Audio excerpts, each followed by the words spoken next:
Shalom, selamat pagi, selamat hari Minggu untuk kita semua. Puji nama Tuhan, pada pagi hari ini kita boleh berkumpul kembali untuk kita boleh bersama-sama beribadah. Kita mau memuji nama Tuhan untuk semua kebaikan Tuhan di dalam kehidupan kita. Mari kita bersama-sama mengawali ibadah kita dengan memuji Tuhan dari Kidung Keesaan 480. Puji Tuhan, haleluya.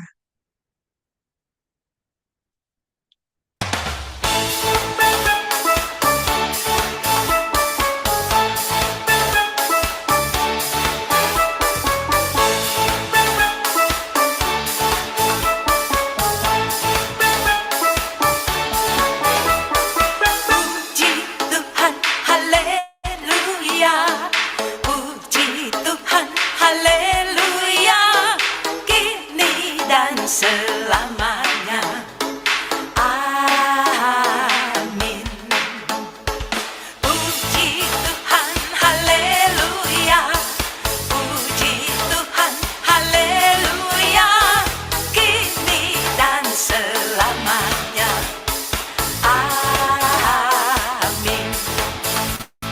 Mengapa orang Kristen hadapanmu lemah?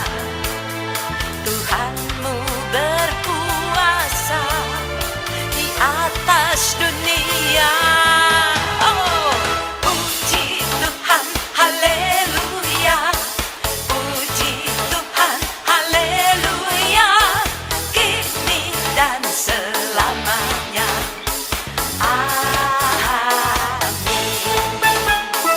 Puji haleluya. Puji haleluya.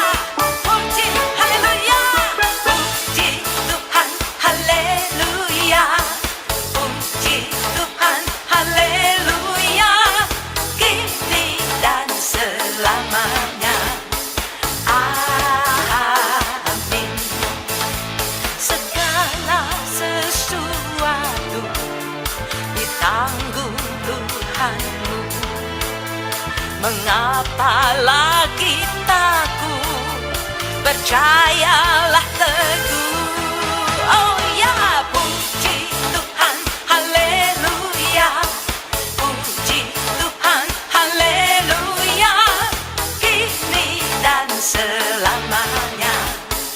Amin.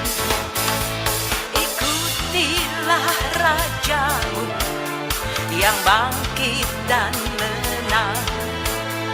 Bebanmu jadi ringan, gelapmu pun terang. Oh, puji Tuhan, haleluya. Puji Tuhan, haleluya. Kini dan selamanya. Amin.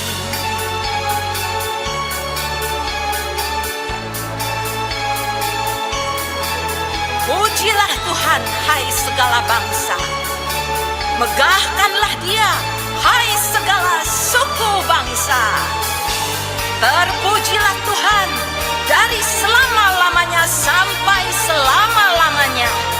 Dan biarlah seluruh umat mengatakan, amin, haleluya. Puji Tuhan, haleluya. Puji Tuhan, haleluya. Puji Tuhan, haleluya. Kini dan selamanya. Amin. Puji Tuhan, haleluya. Puji Tuhan, haleluya. Kini dan selamanya. Amin. Kini dan selamanya. Amin. Amin.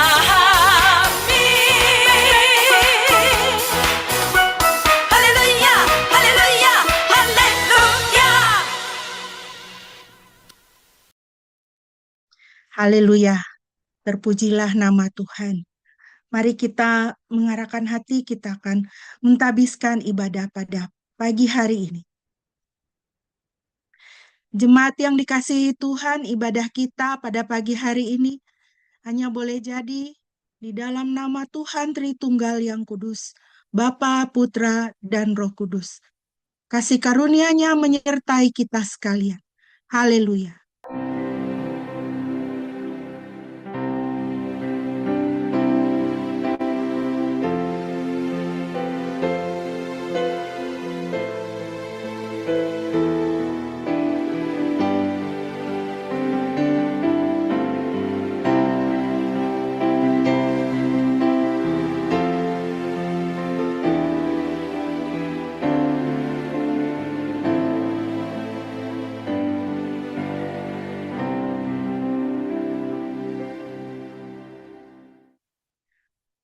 Haleluya. Amin. Nats pembimbing kita pada pagi hari ini terambil dari Mazmur pasal 14 ayatnya yang kedua. Mazmur 14 ayatnya yang kedua.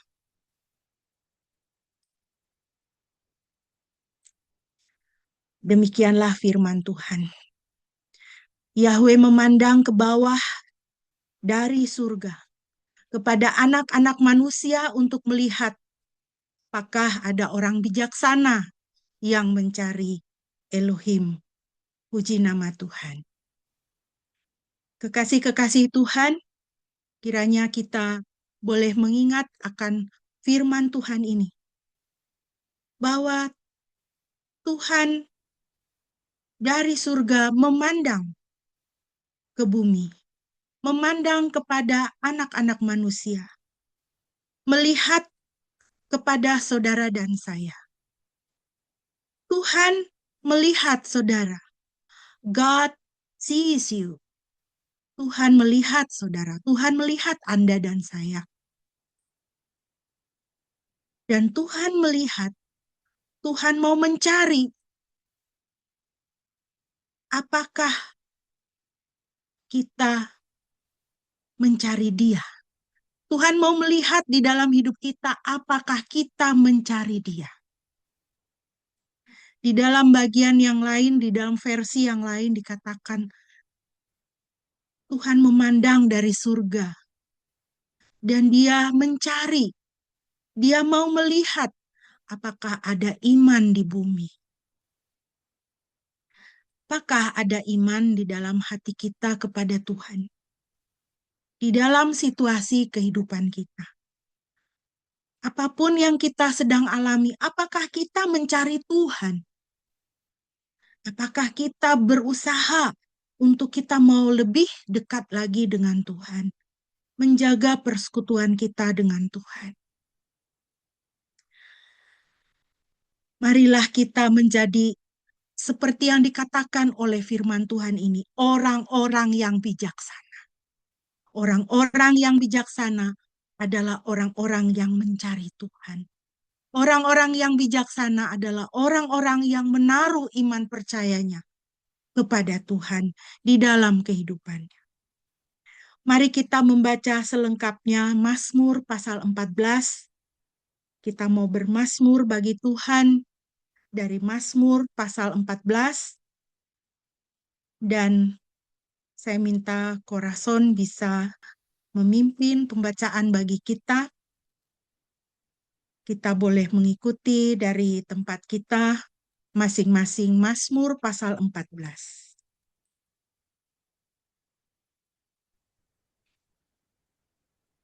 Untuk pemimpin musik oleh Daud. Orang bebal berkata dalam hatinya, tidak ada Elohim, mereka berbuat tidak jujur, perbuatan mereka penuh kebencian. Tak seorang pun berbuat baik. Yahweh memandang ke bawah dari surga kepada anak manusia untuk melihat, apakah ada orang bijaksana yang mencari Elohim? Mereka semua telah menyimpang, dan mereka semua menjadi bejat. Tak seorang pun yang berbuat baik, seorang pun tidak. Apakah semua tidak menyadari kesalahannya? Ketika mereka menelan umatku bagaikan makan roti, mereka tidak berseru kepada Yahweh. Di sana mereka di dalam ketakutan besar, sebab Elohim berada di antara generasi yang benar. Kamu mencemooh nasihat orang petindas, tetapi Yahweh adalah tempat pelindungannya. Ya, kiranya keselamatan Israel akan datang dari Sion ketika Yahweh membawa kembali umatnya dari pembuangan. Biarlah Yakub bersukacita, Israel bergembira. Haleluya. Puji nama Tuhan. Kiranya keselamatan Israel akan datang dari Sion. Yahweh membawa kembali umatnya dari pembuangan. Biarlah bersukacita, Israel bergembira. Puji nama Tuhan.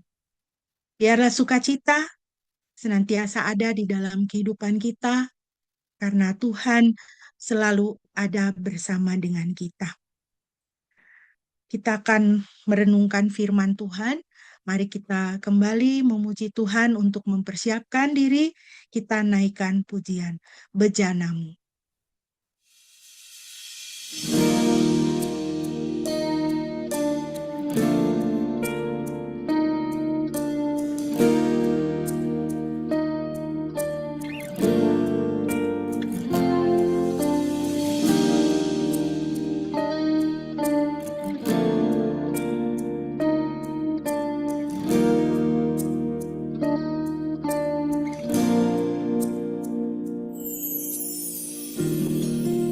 Kekuatan di jiwaku,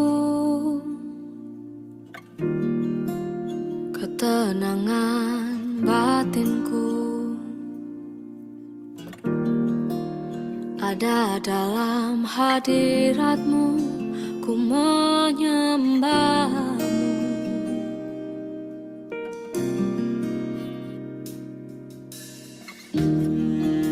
Tersungkurku di kaki-Mu, rasakan hadirat-Mu. Takkan ku melepaskan-Mu, Kau cahaya bagiku. Mengiringmu seumur hidupku, masuk dalam rencana-Mu Bapa. Pikiranku, kehendakku, ku serahkan padamu.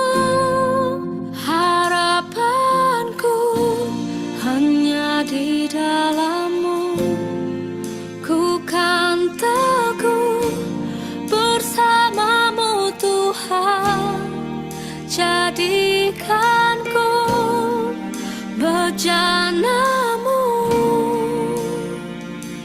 untuk memuliakan-Mu.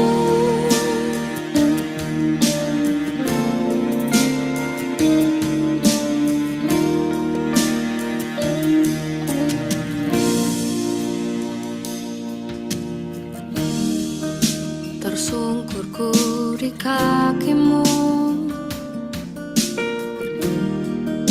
rasakan hadirat-Mu. Takkan ku melepaskan-Mu, Kau cahaya bagiku. Mengiringmu seumur hidupku, masuk dalam rencana-Mu Bapa. Pikiranku, kehendakku, ku serahkan padamu. Harapanku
Haleluya.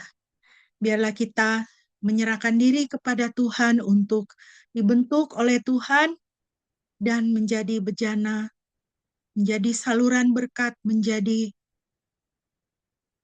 bejana yang memancarkan Kristus di dalam kehidupan kita. Mari kita membaca firman Tuhan untuk kita pada pagi hari ini yang terambil dari surat 1 Petrus pasal 1 ayat 13 sampai dengan ayat 25. 1 Petrus 1 ayat 13 sampai ayatnya yang ke-25. Saya akan memimpin pembacaan bagi kita dari 1 Petrus pasal 1 ayat 13 sampai dengan ayat 25. Demikian firman Tuhan. Karena itu tetaplah tenang dan selalu waspada. Berharaplah penuh pada anugerah yang diberikan kepadamu pada saat Yesus Kristus dinyatakan. Hiduplah sebagai anak-anak yang taat dan janganlah menuruti segala keinginan dan kebodohanmu pada masa lalu. Sebagaimana Dia yang telah memanggil kamu itu kudus, hendaklah kamu pun kudus dalam setiap tingkah lakumu. Sebab ada tertulis, kuduslah kamu karena aku ini kudus. Dan jika kamu memanggilnya Bapa, yaitu Dia yang tidak memandang muka, dan yang mengadili tiap-tiap orang menurut pekerjaannya, maka jalanilah kehidupanmu yang sementara ini dengan hormat akan Tuhan. Karena kamu mengetahui bahwa kamu sudah ditebus dari cara hidupmu yang sia-sia, yang diwariskan oleh leluhurmu, bukan dengan barang yang fana, perak ataupun emas, melainkan dengan darah Kristus yang mahal, seperti darah anak domba yang tanpa cacat dan noda. Ayat 20. Dia telah ada sebelum dunia ini ada, tetapi baru dinyatakan pada akhir zaman demi kamu. Melalui Kristus kamu percaya kepada Elohim yang telah membangkitkannya dari kematian dan telah memberikan kemuliaan kepadanya, sehingga imanmu dan pengharapanmu hanya kepada Elohim. Oleh Roh sekarang jiwamu telah disucikan dalam ketaatan akan kebenaran.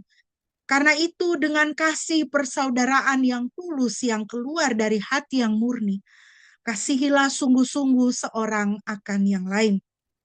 Karena kamu telah dilahirkan kembali bukan dari benih yang fana, melainkan benih yang kekal melalui firman Elohim yang hidup dan yang kekal. Sebab semua yang hidup sama seperti rumput dan segala kemuliaan manusia seperti bunga rumput. Rumput menjadi kering dan bunga pun gugur. Namun firman Tuhan tinggal tetap selamanya. Dan inilah firman Injil yang diberitakan kepadamu. Demikianlah firman Tuhan. Yang berbahagia adalah setiap kita yang mendengar dan menjadi pelaku firman. Amin. Mari Bapak Ibu kita berdoa sebelum kita merenungkan kebenaran firman Tuhan. Bapa Surgawi, kami mengucap syukur Tuhan pada pagi hari ini kami boleh bersama-sama mendapatkan kesempatan, mendapatkan hak istimewa untuk menikmati persekutuan dengan Tuhan melalui puji-pujian, doa, dan perenungan firman Tuhan. Kiranya Roh Kudus berbicara kepada setiap kami masing-masing di dalam situasi kehidupan kami masing-masing. Terpujilah namamu Bapa, di dalam nama Yesus Kristus Tuhan kami berdoa. Amin. Bapak Ibu yang dikasihi Tuhan, pada pagi hari ini kita akan bersama-sama melanjutkan pembahasan kita dari surat 1 Petrus, surat Petrus yang pertama. Saya memprogramkan kita akan membahas surat Petrus ini ya, 1 Petrus 1, nanti kita akan melanjutkan kepada 1 Petrus pasal 1 Petrus 2, 2 surat Petrus yang kedua ya. Jadi eh, kita di Gekindo program kita untuk setiap kali ibadah minggu, khotbah minggu itu kita akan membahas eh, setiap kitab yang ada di dalam Alkitab. Kita sudah menyelesaikan Rut, Daniel, Yosua, Lukas, kemudian Bapak Gembala juga sebentar lagi akan menyelesaikan kisah para rasul. Wahyu juga sudah kita bahas, sudah selesai. Dan mengapa kita melakukan hal ini? Supaya Bapak Ibu mempunyai pemahaman yang jelas, pemahaman yang menyeluruh mengenai kitab-kitab yang ada di dalam Alkitab, ya. Karena itu sangat penting bagi pertumbuhan kerohanian kita. Kita harus mengenal Alkitab kita ya, mengenal setiap kitab, memahami butir-butir kebenaran yang ada di dalamnya. 2 minggu yang lalu kita telah membahas pasal pertama dari surat 1 Petrus ini, ayat 1 sampai dengan ayat yang ke-12. Sehingga pada pagi hari ini saya akan melanjutkan dengan ayat 13, masih dari pasal yang pertama, ayat 13 sampai ayat 25. Sesuai dengan tema yang diberikan oleh LAI, yaitu kekudusan dan kasih persaudaraan. Itulah tema yang saya berikan untuk perikop kita pada pagi hari ini, yaitu kekudusan dan kasih persaudaraan. Bapak Ibu yang dikasihi Tuhan, kita harus tetap ingat bahwa latar belakang dari surat 1 Petrus ini adalah surat ini ditulis oleh Rasul Petrus kepada jemaat Tuhan yang pada waktu itu mengalami tekanan, mengalami penganiayaan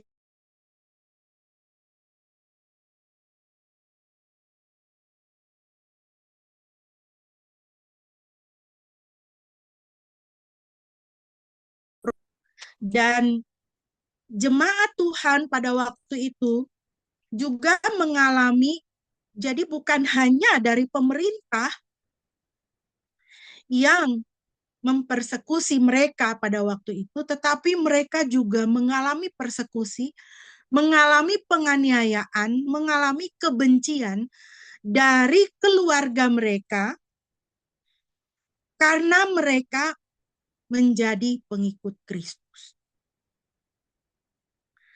Nah, di dalam perikop ini, Rasul Petrus menuliskan mengenai kasih persaudaraan, mengenai kekudusan dan kasih persaudaraan.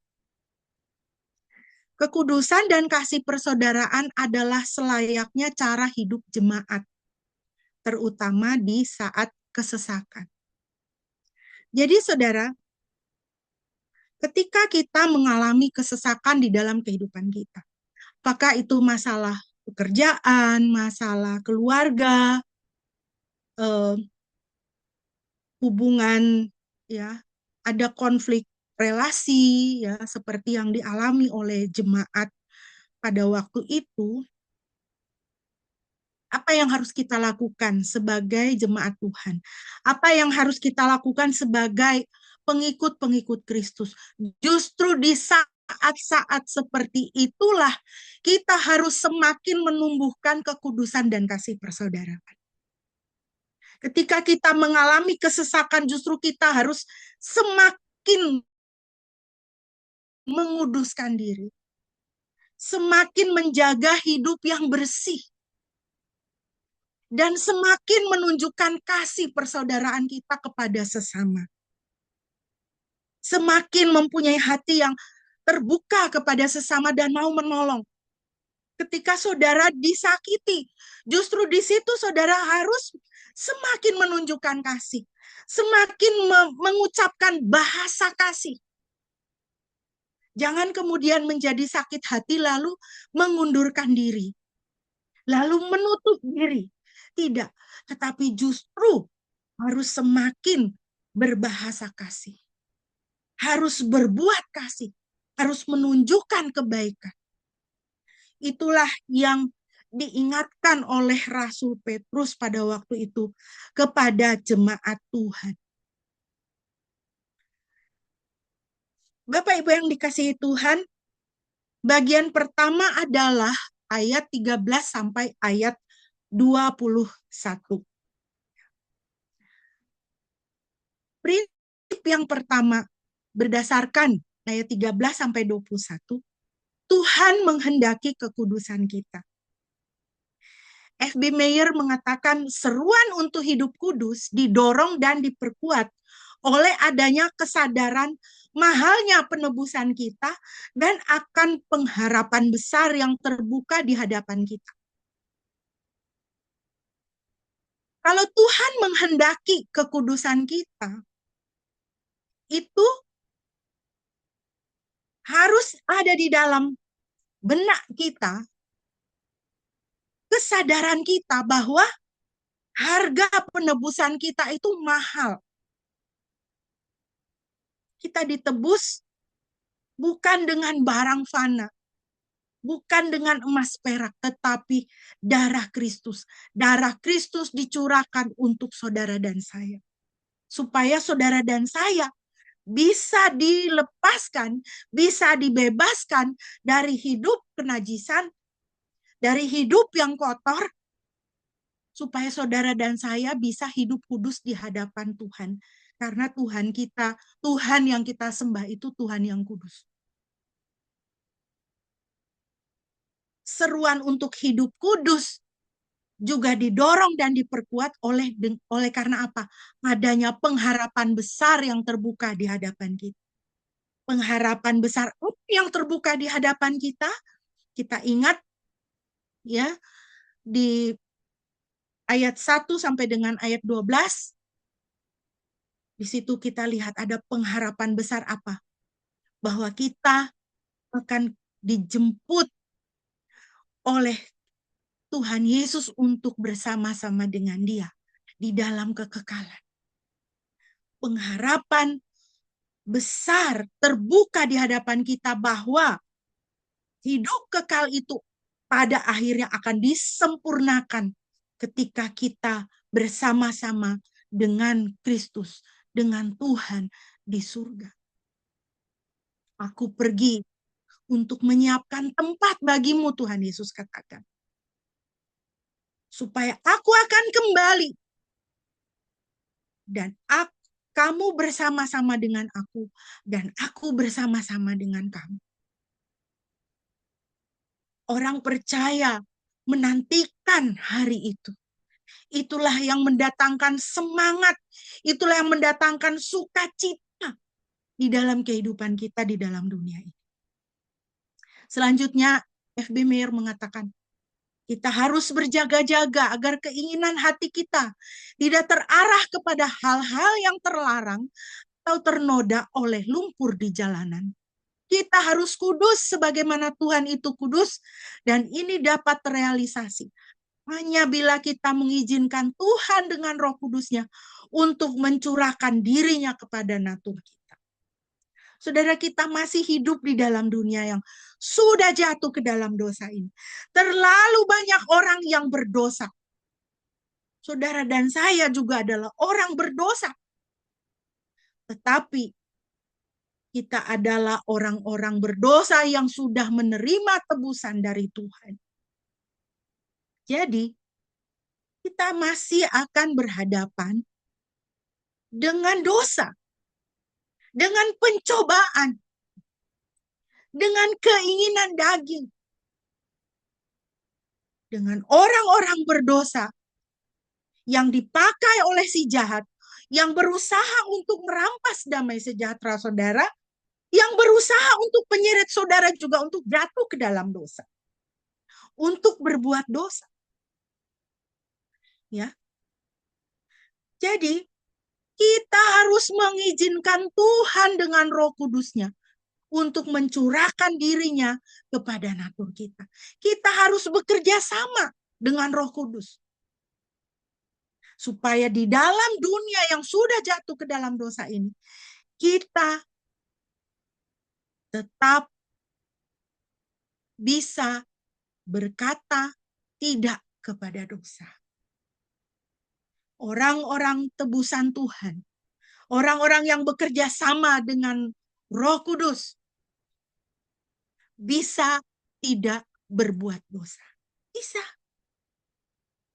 Karena Roh Kudus Tuhan, ya, di dalam Kisah Para Rasul pasal 1, kata kuasa di situ yang dipakai adalah bahasa Yunani adalah dinamos. Dari kata itu kita mengenal kata bahasa Inggris dinamit. Dinamit adalah satu bom yang luar biasa yang bisa meratakan gunung. Begitu luar biasa kuasa Roh Kudus di dalam kehidupan saudara dan saya. Yang menjaga kita. Dan membuat kita powerful. Ya. Powerful untuk apa? Powerful untuk hidup bagi Tuhan. Powerful untuk hidup kudus. Powerful untuk berkata tidak kepada dosa. Berkata tidak kepada pencobaan.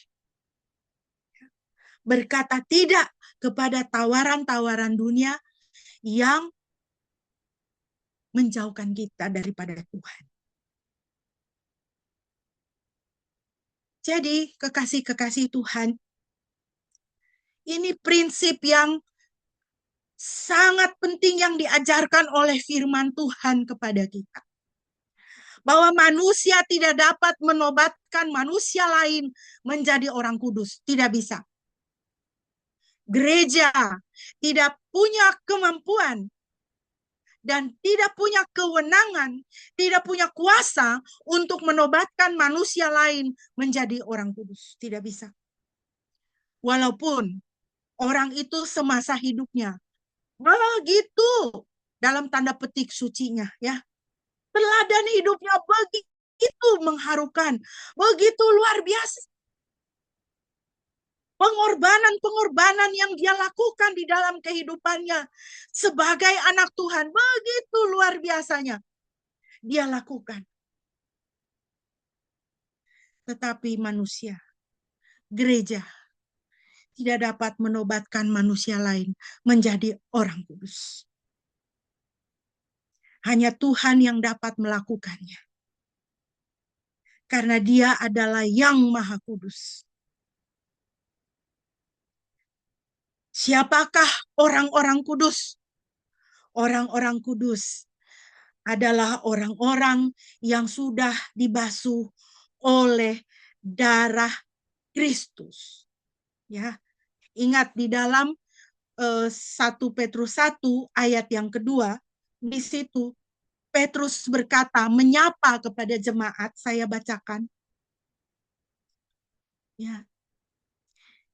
Dari Petrus ayat 1, dari Petrus Rasul Yesus Kristus kepada orang-orang pendatang yang tersebar di Pontus, Galatia, Kapadokia, Asia Kecil dan sebagainya,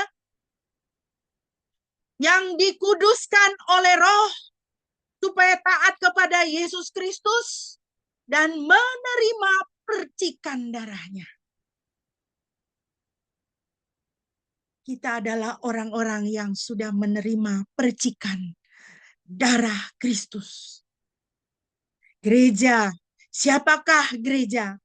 Siapakah jemaat Tuhan? Itulah kumpulan orang-orang berdosa yang sudah menerima percikan darah Kristus. Kita disebut oleh Tuhan sebagai orang-orang kudus karena darah Kristus menyucikan saudara dan saya, menguduskan saudara dan saya. Maka kita manusia, kita gereja tidak bisa menguduskan orang lain. Mengangkat manusia menjadi orang kudus tidak bisa. Ya. Ingat baik-baik saudara. Kalau kita manusia gereja membuat peraturan, mengangkat si A, si B menjadi orang kudus. Kita menghina darah Kristus, saudara. Ya, pertanyaannya bagi saudara dan saya pada pagi hari ini, apakah Anda sudah dibasuh oleh darah Kristus? Bila Anda belum dibasuh oleh darah Kristus, Anda masih di bawah kuasa dosa dan kenajisan. Apakah saudara masih belum bisa terlepas dari dosa tertentu? Apakah saudara masih memelihara dosa tertentu di dalam hidupmu? Saudara masih tidak mampu untuk melepaskan diri dari ikatan dosa itu.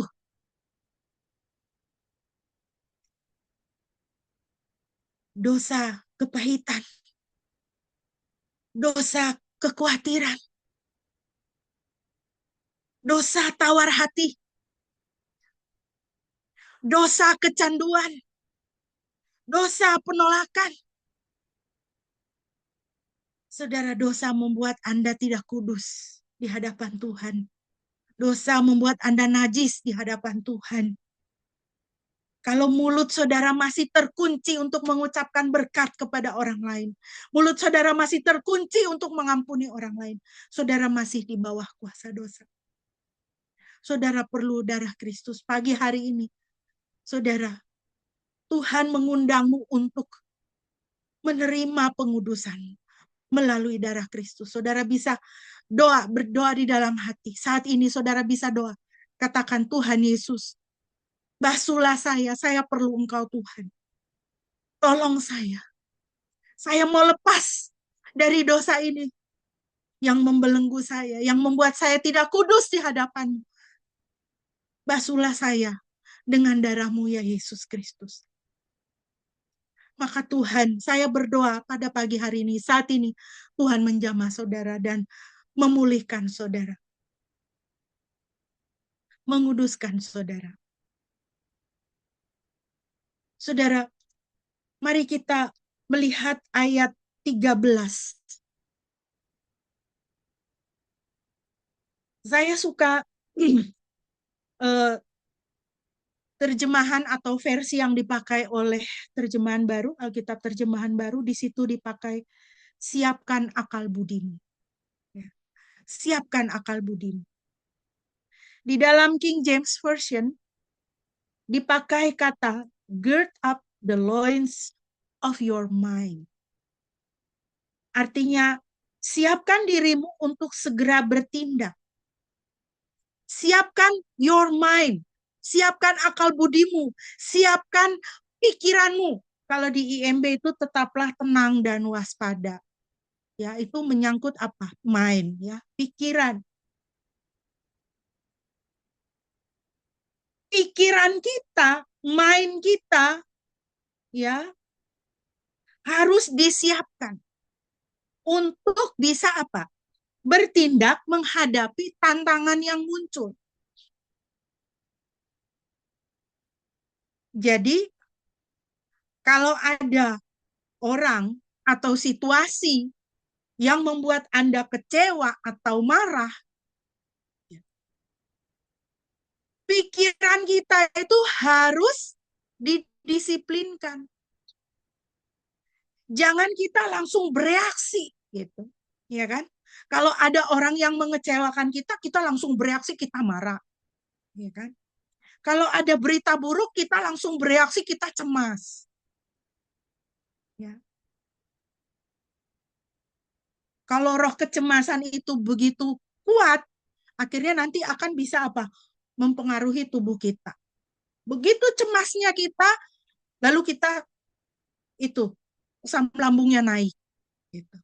Iya kan? Begitu marahnya kita, lalu jantung kita berdebar-debar kencang, lalu tensi kita naik. Makanya firman Tuhan katakan apa? Siapkan akal budimu.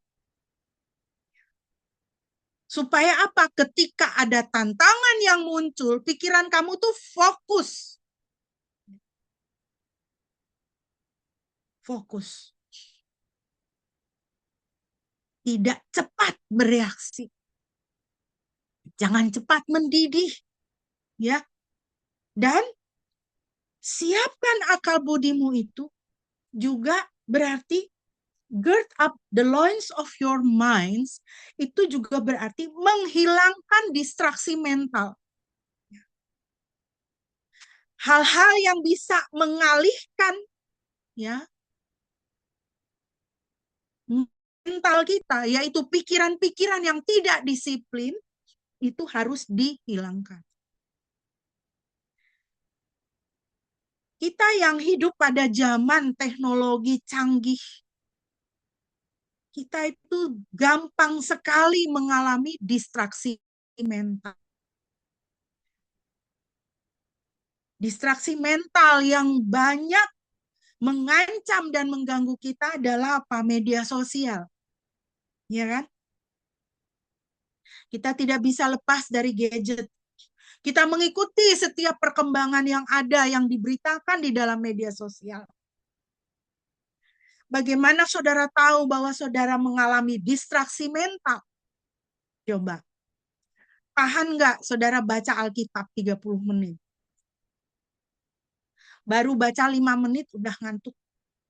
Ya kan? Lagi baca Alkitab pikirannya kemana-mana. Kita tidak bisa fokus. Akhirnya saat teduh itu menjadi sesuatu yang sangat sulit kita lakukan. Sulit sekali kita untuk duduk, menyediakan waktu, duduk berdiam diri di dalam doa dan firman Tuhan.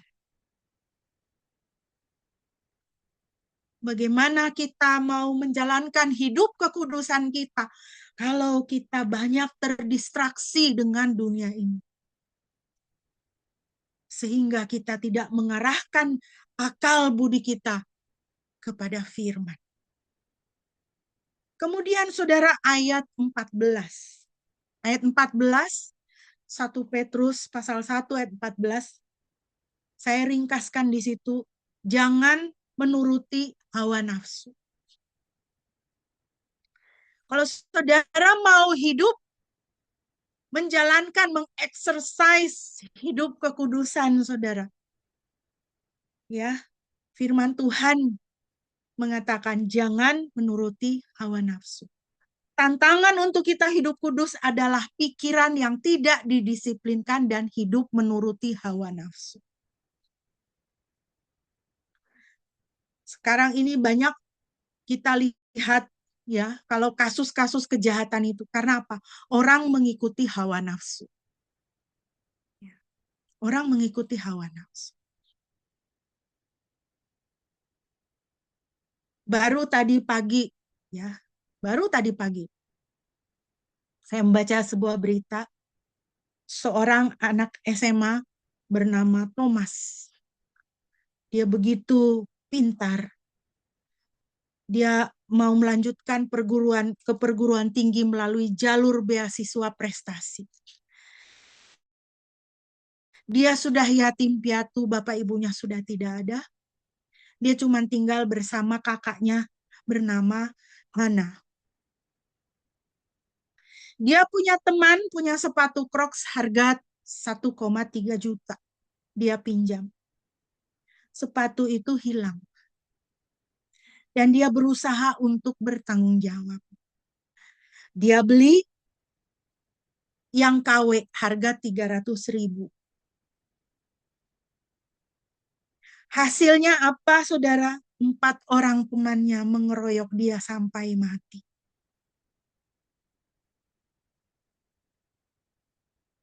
Mereka memukul kepalanya sampai tulang tengkoraknya retak. Dan kakaknya berkata, sampai hari ini para pelaku tidak ada yang datang kepadanya untuk minta maaf. Saudara, ketika membaca berita ini adalah contoh hidup menuruti hawa nafsu. Ketika sepatu Crocs yang harga 1,3 juta itu hilang, pemilik sepatu ini, temannya Thomas, marah luar biasa. Hawa nafsu. Sehingga menghilangkan nyawa orang. Beberapa waktu yang lalu, seorang ibu bersama dengan suaminya dan anaknya pergi liburan ke satu tempat. Ketika suaminya sedang tidur, dia membunuh suaminya. Kenapa? Karena dia memilih untuk bersama dengan selingkuhannya. Apa ini, saudara? Hawa nafsu.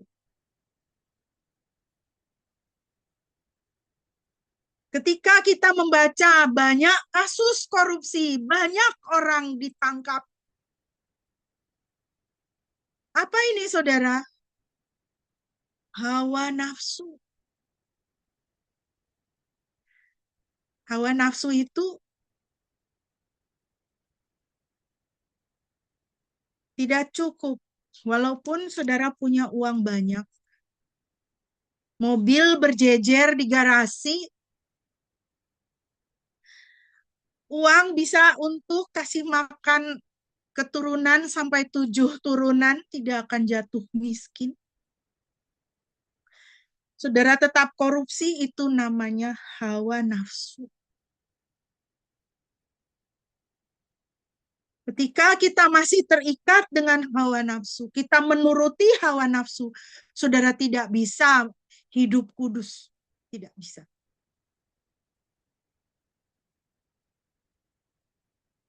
Rantai yang tadinya mengikat saudara dengan Tuhan akan diputuskan seperti di gambar ini.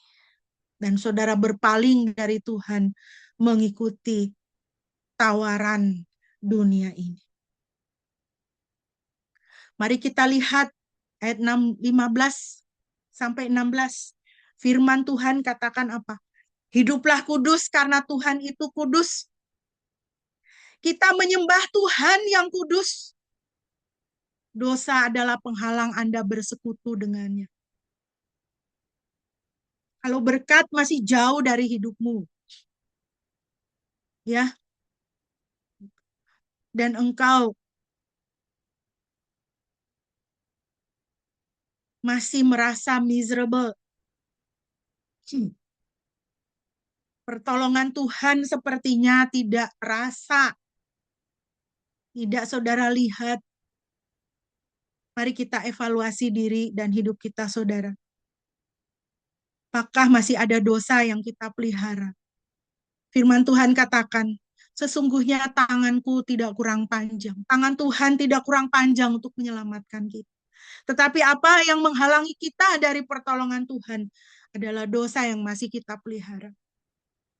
Kalau saudara masih susah mau baca Alkitab, masih tidak tertarik untuk hidup rohani, kemungkinan besar ada dosa yang masih menghalangi saudara untuk bersekutu dengan Tuhan. Ayat 17, firman Tuhan mengatakan, takutlah akan Tuhan, karena Bapa adalah hakim yang benar. Takutlah akan Tuhan, karena Bapa adalah hakim yang benar. Hari-hari ini saudara, terlalu banyak orang hidup tidak takut akan Tuhan. Seperti pada zaman Nuh, orang hidup tidak takut akan Tuhan. Yang dipikir cuma makan, yang dipikir cuma perut, yang dipikir cuma bersenang-senang, yang dipikir cuma hidup bahagia. Tapi tidak memikirkan takut akan Tuhan. Yang saya buat ini Tuhan senang atau tidak. Takutlah akan Tuhan karena Bapa adalah hakim yang benar. Jangan memberi alasan untuk dosa Anda. Ya. Terlalu sering saya mendengar, saya cuma minum, tapi saya tidak pernah pukul istri. Iya, saya pukul istri, tapi saya tidak pernah berselingkuh.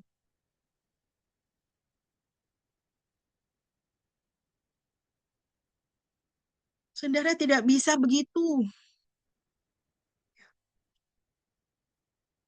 Tidak bisa begitu.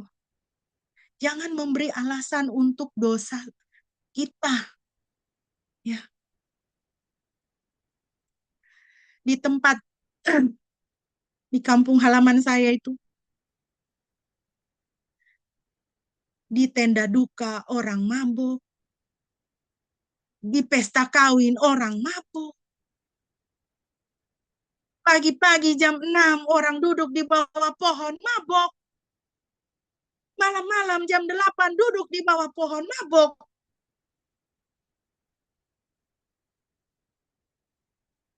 Tapi hari Minggu ke gereja. Tidak bisa lepas dari minuman mabuk. Bikin lagu juga ada mabuk di dalam. Hari Minggu ke gereja. Iya, saya minum mabuk, tapi saya hari Minggu saya tidak minum. Saya ke gereja. Tidak bisa, saudara. Tidak bisa. Setiap hari posting status ya di WA, di media sosial, ayat firman Tuhan. Tetapi saudara mencurangi sesama. Menyingkirkan batas tanah. Menjahati orang lain yang lebih lemah. Takutlah akan Tuhan karena Bapa adalah hakim yang benar. Tuhan tidak bermain-main, saudara. Firman Tuhan katakan, Tuhan yang kita sembah adalah api yang menghanguskan. Saudara, kalau saudara kita mau menjalani hidup kekudusan, takutlah akan Tuhan. Takutlah akan Tuhan. Ayat 18 dan sampai ayat 21 saya bisa ringkaskan. Hormatilah darah Yesus. Saudara, kita harus ingat darah Yesus tercurah bagi kita. Makanya F.B. Meyer tadi mengatakan apa? Dorongan untuk hidup kudus adalah adanya kesadaran mahalnya harga penebusan kita. Untuk dosa saudara dan saya yang kita suka bergosip, Yesus mati. Untuk dosa saudara dan saya yang kita suka ngejulitin orang, Yesus sudah mati. Untuk dosa saudara dan saya yang melawan orang tua, Yesus sudah mati, saudara. Untuk menghapuskan dosa itu, Yesus harus naik ke atas kayu salib. Untuk dosa saudara dan saya yang mengutuki orang lain, yang menginginkan yang jahat untuk orang lain, untuk itu Yesus mati. Sebagai orang percaya, mari kita menghormati darah Yesus yang sudah tercurah bagi kita. Tapi juga harus ingat, darah Yesus juga tercurah untuk orang yang tidak saudara sukai. Darah Yesus juga tercurah bahkan untuk orang yang menyakitimu. Yesus juga mati untuk mereka. Saya pernah, saudara, saya jujur, saya kesal sama orang. Ya. Saya kesal sama orang. Tetapi Roh Kudus ingatkan, Yesus mati buat dia juga loh, bukan cuma buat kamu. Yesus mati buat dia. Dengan kesadaran ini, saudara, hati kita itu akan dipulihkan. Hati kita itu akan dipulihkan dan diberi hati kasih Yesus untuk mengasihi orang itu. Dan untuk bisa melepaskan pengampunan untuk dia. Jangan cuma pikir Yesus mati untuk kita. Yesus juga mati buat dia. Saudara berharga di mata Tuhan, dia juga berharga di mata Tuhan. Sama. Kita sama dia sama di mata Tuhan. Bagian yang kedua adalah kasih persaudaraan. Ayat 22 sampai 25. Prinsipnya adalah amalkanlah kasih persaudaraan yang tulus ikhlas. Ya. Ayat 22. Ketaatan pada kebenaran membuat kita dapat mengamalkan kasih persaudaraan. Ini saya ringkaskan dari bunyi ayat 22. Ya. Bagaimana kita bisa mengamalkan kasih persaudaraan kalau kita taat kepada kebenaran firman Tuhan? Dan kalau kita taat kepada kebenaran firman Tuhan itu akan membuat kita dapat mengasihi dengan sungguh-sungguh dan tulus ikhlas. Bukan sekedar mengasihi, tapi mengasihi sungguh-sungguh dan dengan tulus ikhlas. Kekuatan kita adalah firman Tuhan. Kalau saudara hidup dekat dengan firman Tuhan akan menguatkanmu supaya engkau bisa punya hati kasih dan hati kasih yang sungguh-sungguh dan tulus ikhlas. Tidak hitung-hitungan. Jadi saudara, apa yang mau dikatakan oleh ayat ini? Bahwa pengikut Kristus adalah orang-orang yang peduli kepada orang lain. Menemui mereka di tempat kesusahannya. Ya. Izinkan saya menceritakan ya, bukan bersaksi ya, menceritakan aja. Waktu saya masih kuliah ya di sekolah Alkitab, saudara, kami ada pelayanan akhir pekan. Dan saudara tahu, selama 2 tahun pelayanan akhir pekan saya itu jadi singers. Jadi di kampus kami itu ada apa namanya hall yang besar gitu ya, Bu.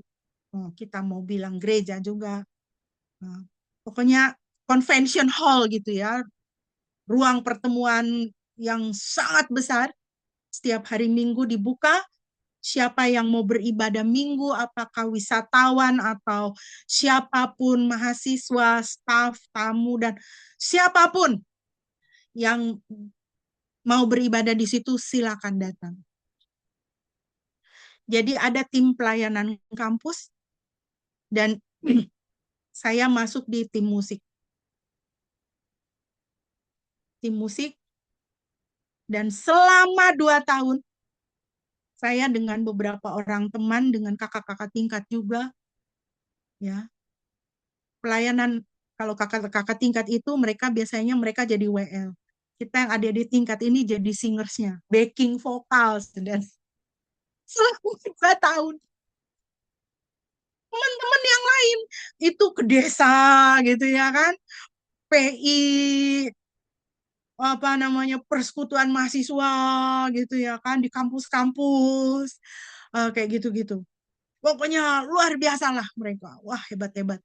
Kalau pulang cerita pelayanan, wah, luar biasa. Saya dan beberapa teman lain 2 tahun cuma jadi backing vokal. Nggak pernah jadi WL. Tapi sukacita. Ya, kami berusaha latihan dengan baik, menyanyi dengan baik, dengan sungguh-sungguh. Ya, memperhatikan outfit juga, seragaman. Ya, tiap minggu ngatur nih sama kakak. Apalagi kita pasrahin ke kakak tingkat karena mereka yang lebih senior ya. Mereka yang lebih ahli lah gitu. Sungguh-sungguh kami berdoa, pokoknya luar biasa.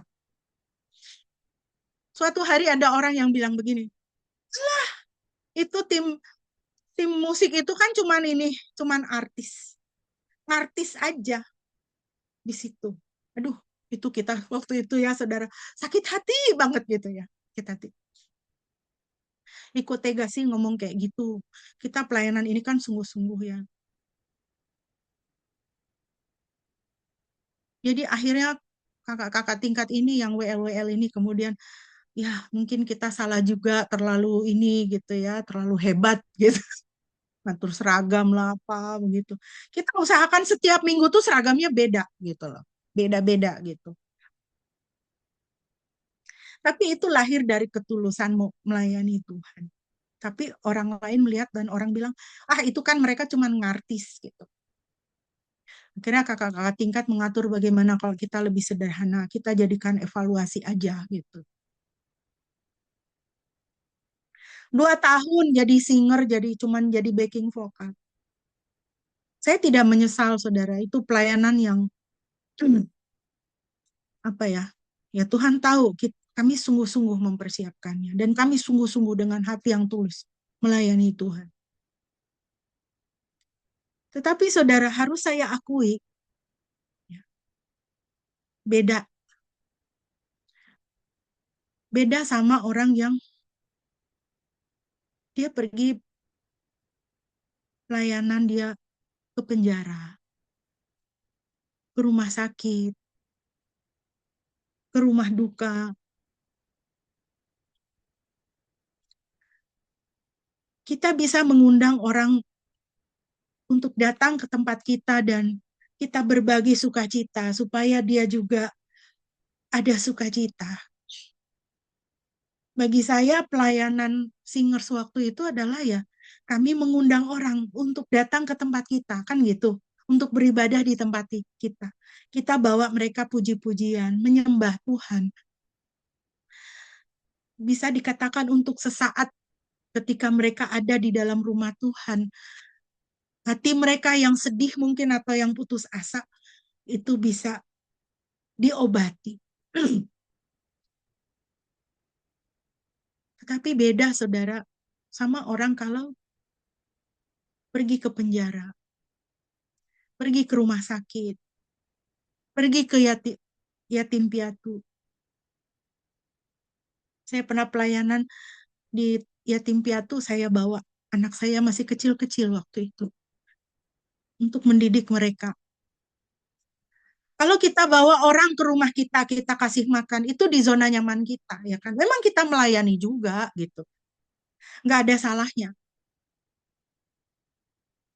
Tetapi lebih indah kita menemui mereka di tempat kesusahannya. Ketika kita datang ke tempat kesusahan mereka, kita melayani itu, kita keluar dari zona nyaman kita untuk menjangkau mereka. Saya kira itu pelayanan yang lebih menunjukkan kepedulian kepada orang lain. Itulah pengikut Kristus. Peduli ke orang-orang yang peduli kepada orang lain. Peduli kepada kebutuhannya, bukan memenuhi keinginannya. Beda ya, beda. Apa yang dia butuhkan? Sedapat mungkin, the best I can, ya, yang terbaik yang bisa saya penuhi, saya lakukan.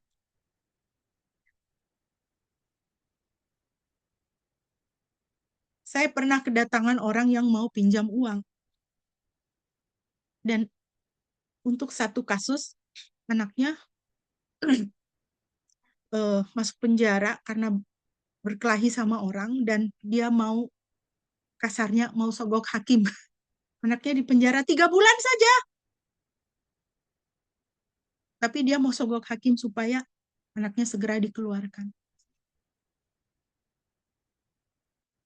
Itu keinginannya, bukan kebutuhannya. Jadi saya katakan sama Bapak Ibu ini, aduh Pak, saya minta maaf ya. Jadi mereka sampai udah berhutang kepada rentenir. Udah habis-habisan. Aduh Pak, saya minta maaf. Kalau untuk itu saya tidak bisa. Saya tidak bisa memberikan. Tapi saat ini yang bisa saya berikan adalah mari kita berdoa. Saya bisa mendoakan. Waktu kami baru pindah ke rumah ini sekarang, pemilik rumah sebelumnya datang dan minta izin kepada saya. Ini pemilik rumah sebelumnya juga orang Kristen ya. Dia datang, Bu, minta izin. Apa? Apa Pak? Mau minta tanah sebagian, tanah halamannya sebagian segenggam aja. Loh, buat apa? Saya bilang, saya langsung, aduh, ini mau apa ini gitu ya kan? Mau ditanam di rumahnya yang baru. Kenapa? Anak saya di rumah yang baru sakit-sakitan. Mungkin rindu sama rumah ini.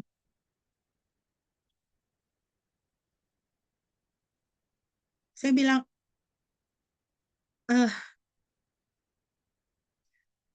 Pak, saya akan izinkan Bapak untuk ngambil tanah ini. Tapi sebelum Bapak ngambil tanah ini, kita berdoa ya. Saya mau berdoa untuk Bapak sama anak Bapak. Karena itu kan sebenarnya psikologis aja gitu ya kan.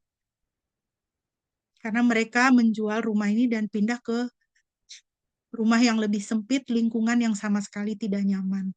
Dan tidak sehat untuk pertumbuhan anaknya, 3 orang masih kecil-kecil. Mungkin saudara tidak punya uang, saudara tidak punya kemampuan untuk menolong orang lain. Itu bukan alasan kita tidak peduli. Kita bisa katakan, saya tidak bisa menolong kamu sekarang, tapi saya tahu siapa yang bisa menolong kamu, yaitu Yesus Kristus. Mari kita berdua, kalau kamu tidak keberatan, kita berdua menghadap Tuhan Yesus sekarang, kita berdoa, mau ya?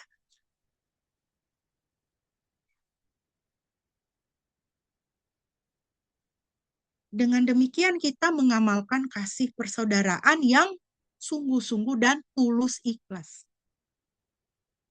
Bahkan melaksanakan tough love, kasih yang keras. Saya mengucap syukur saya dan adik-adik dibesarkan oleh orang tua kami itu dengan tough love. Bapak saya tidak pernah ngasih uang jajan. Ibu saya tidak pernah ngasih uang jajan, suruh bawa bekal. Makanan apa yang ada di meja, bawa kalau kamu masih lapar di sekolah. Zaman itu nggak ada yang bawa bekal. Jadi kalau yang bawa bekal di sekolah sejak saya SMP sampai SMA itu cuma saya. Jadi kalau saya makan bekal, teman-teman itu kerumunin gitu ya. Kayak pemandangan yang aneh gitu. Kalau sekarang wah ngetren ya, tempat-tempat bekal pun lucu-lucu gitu. Bahkan mahal-mahal. Tapi itu didikan ibu saya. Ma, aku malu, ma, gitu ditontonin sama teman-teman. Enggak, kalau kamu malu ya udah nggak usah bawa bekal. Kamu tahankan aja lapar. Itu. Bapak saya juga nggak pernah ngasih uang jajan. Kamu mau uang? Boleh, tapi kamu harus kerja. Ya walaupun kerjanya bukan yang gimana-gimana. Cabut rambut putih Bapak aja gitu. 1 lembar itu Rp25 waktu itu. Dari situlah saya bisa sekali-sekali nongkrong di kantin makan nasi kuning 500 perak sama teman-teman. Atau beli kaset ya. Kalau sekarang anak-anak sekarang mungkin nggak tahu ya kaset ya. Kaset lagu harganya 2.500 pada waktu itu. Itu namanya tough love. Orang tua saya bukan kejam tapi kasih gitu loh. Jadi kita ke anak-anak kita juga bahasa kasih kita itu kadang mungkin harus tough love gitu loh.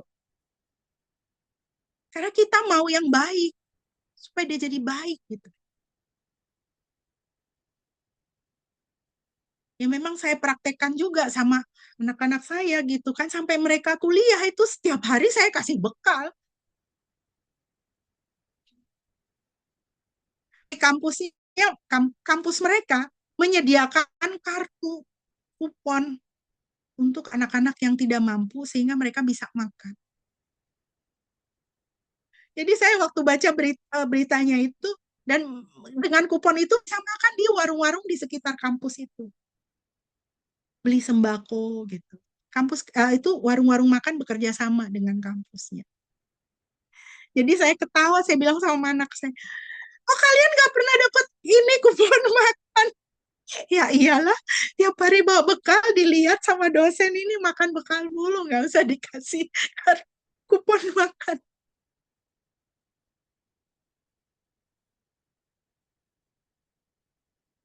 Kita harus mengamalkan kasih yang sungguh-sungguh dan tulus ikhlas, saudara.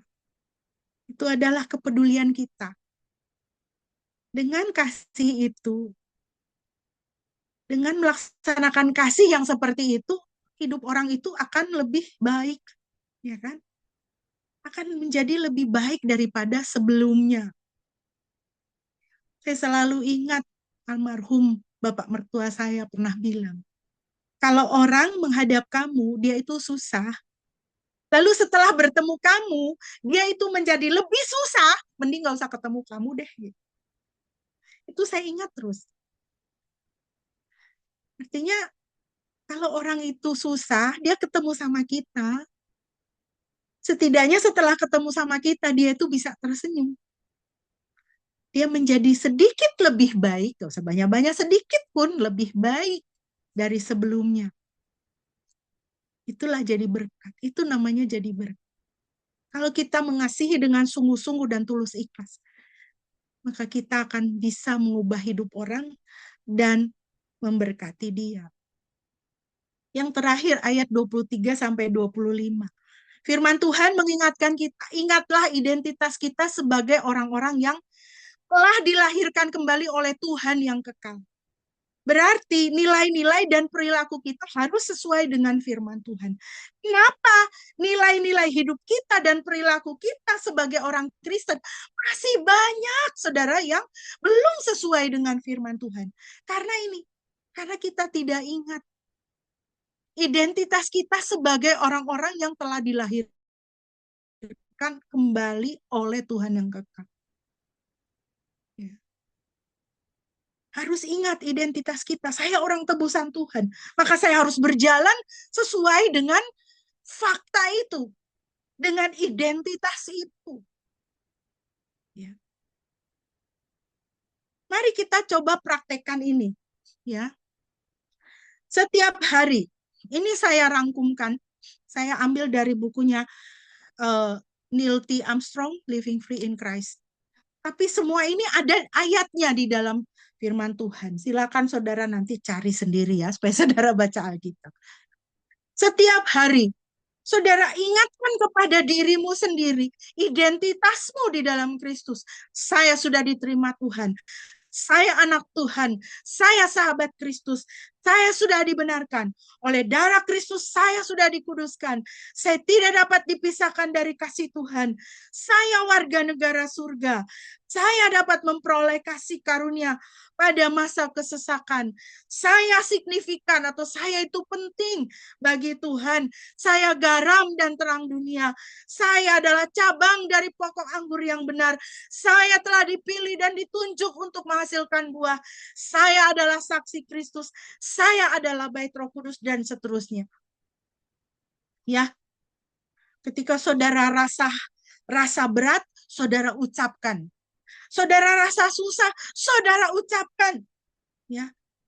Saya bait Roh Kudus. Ketika datang pencobaan, saya bait Roh Kudus. Ketika datang godaan, saya adalah garam dan terang.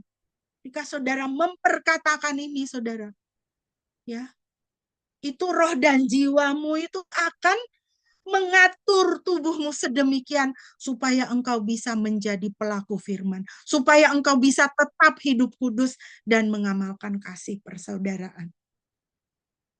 Sebagai penutup, saudara, ini adalah satu ayat dari Filipi 4 ayat 5. Firman Tuhan katakan, hendaklah kebaikan hatimu diketahui semua orang. Tuhan sudah dekat. Bukan supaya kita wah jaim-jaim gitu ya, maksudnya kita wah show off, kita tuh orang baik, enggak. Tetapi kita diingatkan. Ya, Tuhan sudah dekat. Harus mengeksersis kebaikan, kasih, persaudaraan dengan lebih banyak lagi, dengan lebih giat lagi. Eksersis kekudusan hidup dengan lebih sungguh-sungguh lagi. Tuhan sudah dekat. Kiranya saudara sekalian diberkati. Amin. Mohon kesediaan Pak Gembala untuk memimpin kita dalam doa respon dan doa syafaat. Mari jemaat yang dikasihi oleh Tuhan, kita bersatu dalam doa. Tuhan, terima kasih atas firman-Mu, kembali mengingatkan kepada kami betapa pentingnya kami hidup dalam kekudusan. Dan supaya juga kami mengasihi dengan kasih yang tulus dan menjadi berkat bagi sesama kami. Kiranya Roh Kudus memeteraikan firman yang kami dengar, sehingga kami dapat mengaplikasikannya di dalam kehidupan kami setiap hari.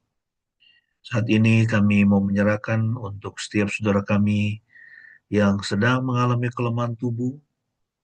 Kami bersahati mendukung Pak Hin di dalam kondisi kesehatannya saat ini, supaya Tuhan Engkau menyembuhkan dia dengan sempurna, supaya Tuhan menjamah dia dan mengangkat semua kesakitan, kelemahannya, dan membuat dia bisa berdiri tegak lagi dan berjalan dan menjadi kuat lagi.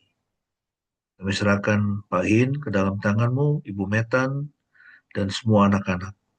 Tuhan berkati usaha mereka, pekerjaan, dan juga anak-anak dalam pertumbuhan.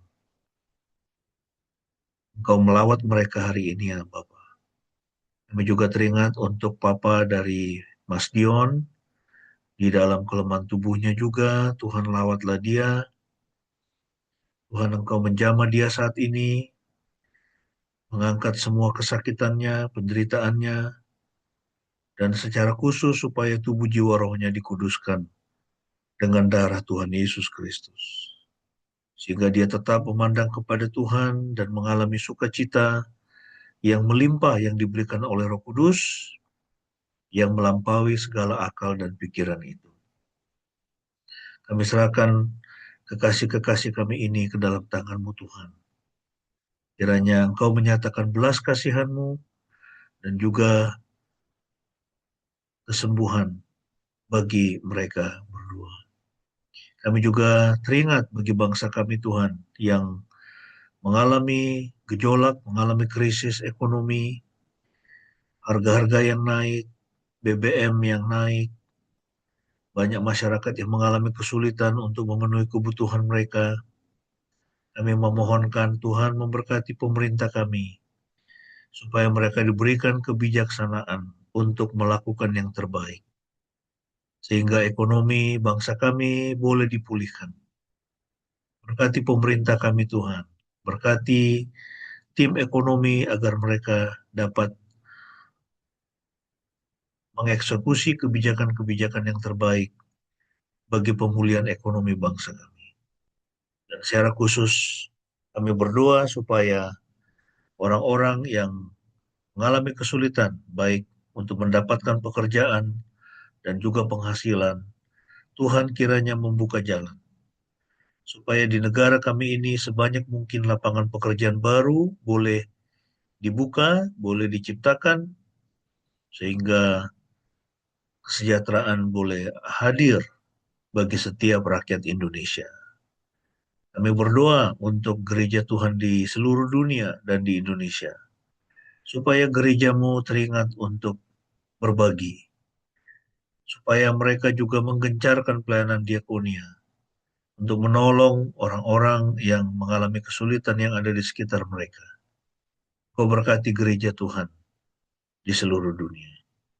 Kami serahkan untuk setiap anggota keluarga kami, dimanapun berada, orang tua kami dalam masa tua, agar mereka tetap sehat, tetap bersemangat melayani Tuhan, dan juga untuk setiap kami dalam pekerjaan kami, berkati apa yang kami kerjakan, supaya semua yang kami pegang, semua yang kami kerjakan, semakin bertambah-tambah. Kami serahkan semua anak-anak kami dalam masa studi mereka. Berkati studi mereka Tuhan agar berhasil. Dan Tuhan lindungi kami sekeluarga dimanapun kami berada. Terima kasih Tuhan Yesus.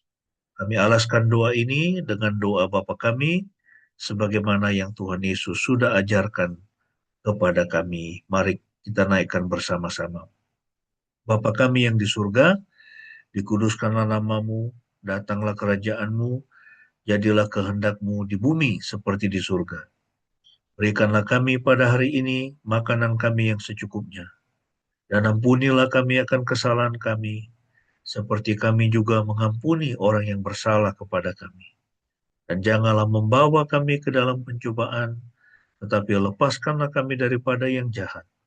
Karena Engkaulah yang mempunyai kerajaan, dan kuasa, dan kemuliaan, sampai selama-lamanya. Amin.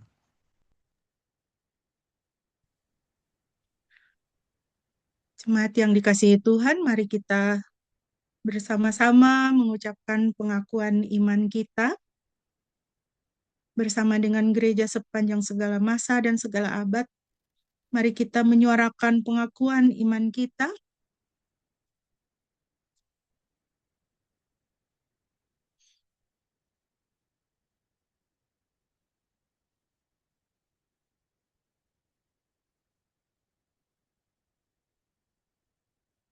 Dan biarlah melalui ini iman kita boleh semakin dikuatkan. Mari kita bersama-sama berkata demikian.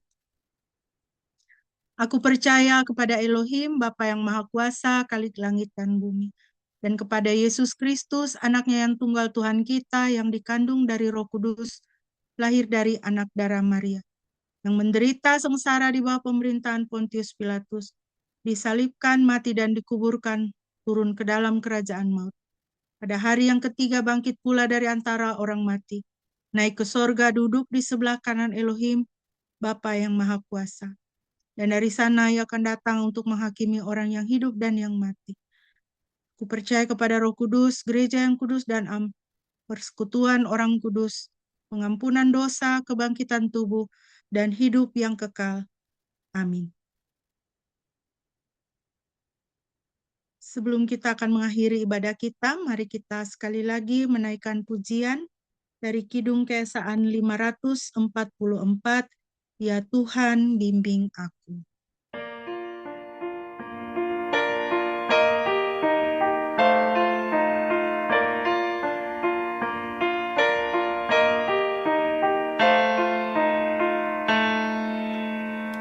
Ya Tuhan bimbing aku di jalanku,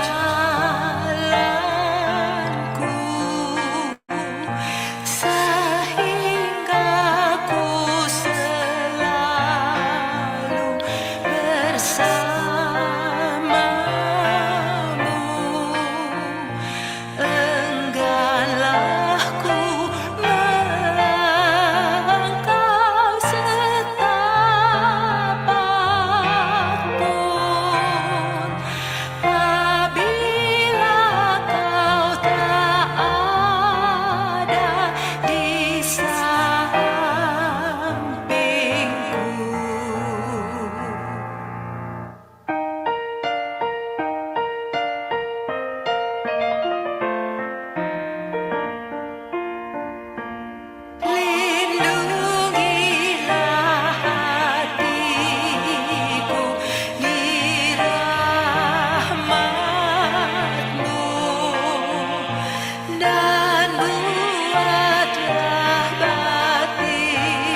dikasihi Tuhan, sekarang hatimu kepada Tuhan dan terimalah berkat-Nya. Yahweh memberkati engkau dan memelihara engkau. Yahweh membuat wajah-Nya bersinar atasmu dan engkau anugerah. Yahweh mengarahkan wajah-Nya kepadamu dan engkau damai sejahtera. Pujilah Kalik semesta.